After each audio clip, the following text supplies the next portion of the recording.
Hi guys, welcome back to my channel. Today I'm going to show you the how to collect the Star Pass reward in EA Sport FC Mobile 24. So you have to check your in-game mailbox now.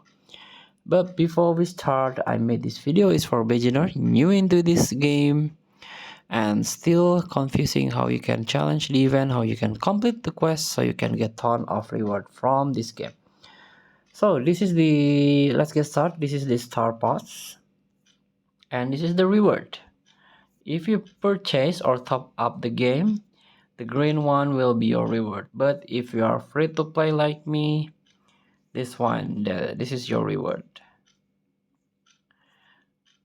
So how to get this reward is you have to play more this game and be patient.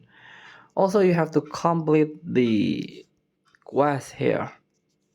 Try to challenge yourself to complete the quest.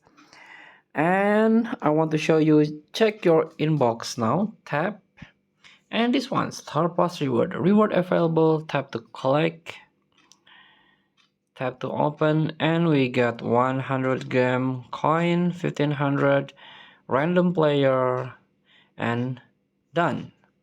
So make sure you check your inbox. Thank you for watching. Don't forget to comment, like, and subscribe. Also click thanks button below. Enjoy the game.